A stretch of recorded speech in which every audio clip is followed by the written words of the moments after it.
आज हम महादेव वर्मा जी का गीत 3 पढ़ लेंगे। मैं नीर भरी दुखी बदली, मैं नीर भरी दुखी बदली, स्पंदन में चिर निस्पंद बसा, क्रंदन में आहत विश्व हंसा, नैनों में दीपक से जलते पलकों में निर्जननी मछली। तो इसे थोड़ा एक्सप्लेन करते हैं। मैं नीर भरी दुख की बदली, महादेव वर्मा जी कहती हैं कि मैं दुख की भरी हुई बदली हूँ। जिस प्रकार बादलों में पानी भरा होता है, ऐसे मेरे जीवन में भी दुखी दुख भरे हुए हैं। और जिस प्रकार से आगे देखिए, स्पंदन में चिर निस्पंद बसा, क्रंदन में आद बीज बसा। जिस प्रकार से बादल पानी से भरे रहते हैं, उसी प्रकार से आंखें भी भरी हुई हैं, लेकिन उसका जीवन जो है वो इतना घिरा हुआ है दुखों से, जिस प्रकार से बादल हर वक्त पानी से भरे रहते हैं। वे कहती हैं कि जिस प्रकार बादलों में सदैव स्पंदन होता रहता है, अर्थात सदैव कंपन होता है, गतिशीलता होती रहती है, उसी प्रकार से उसके जीवन में भी दुखों से दुख भी कंपन करते रहते हैं। अर्थात कहने का मतलब, जिस प्रकार बादलों के आने पर, बादलों के जब बादल आते हैं उन्हें देख के पूरी दुनिया हंसने लगती है, इसी प्रकार से महादेव वर्मा जी कहती हैं, जब मैं अपने प्रीतम के विरह में जलती हूँ और उसके बिछड़ने में मैं आंसू बहाती हूँ, तो मुझ पर भी लोग हंसने लगते हैं। नैनों में दीपक से जलते पलकों में निर्जलनी मछली। वे कहती हैं कि जिस प्रकार बादलों के गर्जन से पूरी दुनिया में प्रसन्नता छा जाती है, उसी प्रकार से मेरे दुखों में भी लोग अपने आप से, मतलब जैसे कहते हैं आजकल दूसरों के दुखों में लोग हमारी मजाक बनाते हैं, हंसते हैं। आप अपना दुख दूसरों को बताओगे, किसी को पता है कि तुम दुखी हो, तो लोग तुम पर हंसेंगे। इसी प्रकार कवित्री कहती हैं कि मेरे दुखों से भी लोग उसी प्रकार हंसते हैं, जिस प्रकार लोग बादलों को देख के हंसते हैं। और हमेशा जिस प्रकार बादलों से हमेशा पानी बरसता रहता है, उसी प्रकार मेरी आंखों से भी आंसुओं की नदियाँ या आंसू बहते रहते हैं। लेकिन अर्थात कहने का मतलब है, जिस प्रकार बादल भी अनंत चलते रहते हैं, बादल बरसते हैं फिर आते हैं फिर बरसते हैं, ऐसी ही मुझे भी यही आशा है कि मैं अपने प्रीतम से मिलूंगी। उसी की याद में, उसी की आशा में मैं आंसू बहाती रहती हूँ। मेरा पग पग संगीत भरा, श्वासों से स्वपन पराग जरा।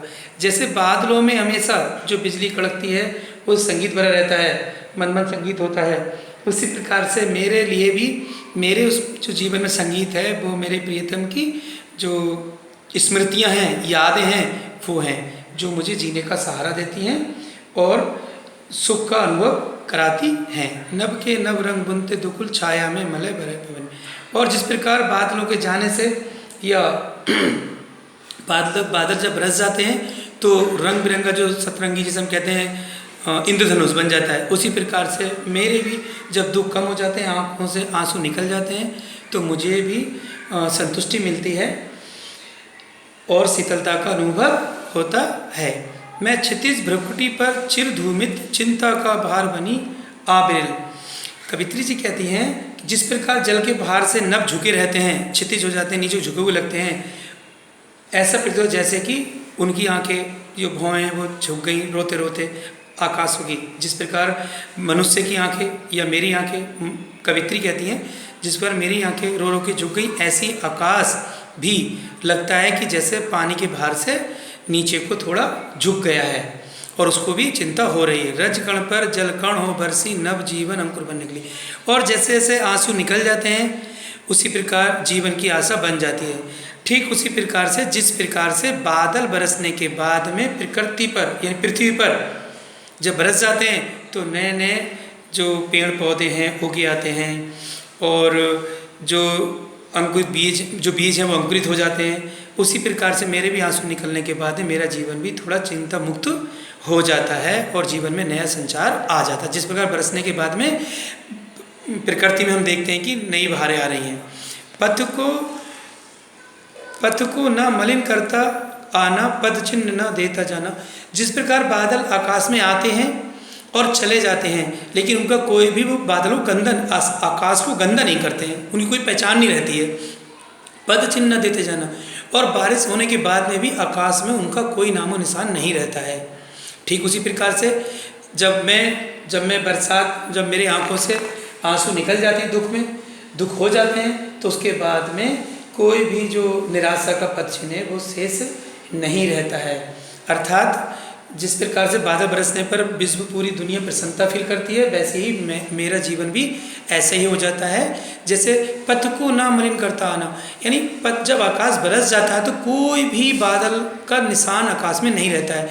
मेरा भी जीवन ऐसे ही है।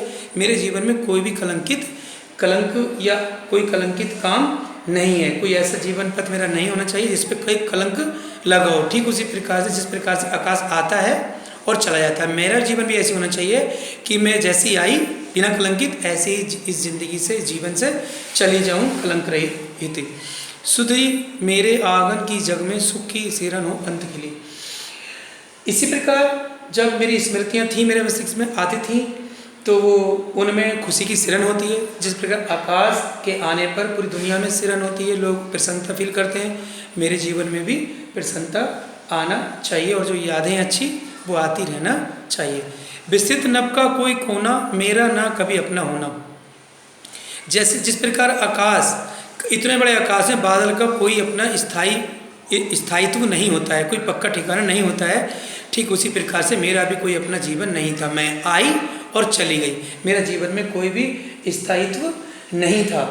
जिस प्रकार आकाश के इतने बड़ा होने के बावजूद बादलों कहीं पर भी जगह नहीं मिलती है, उसी प्रकार मुझे भी इस पूरी पृथ्वी पर इतने बड़े संसार में कोई ऐसी जगह न मिली जहाँ पर मैं रह सकूं। जैसे बादल आए और चले गए, वैसे ही मैं आई और चली गई। परिचय इतना इतिहास यही उमड़ी कलती मिट गया। जिस प्रकार बादल आते हैं और चले जाते हैं, उन्हें कोई जानता भी नहीं कहाँ चले गए, उनका अस्तित्व नहीं रहता।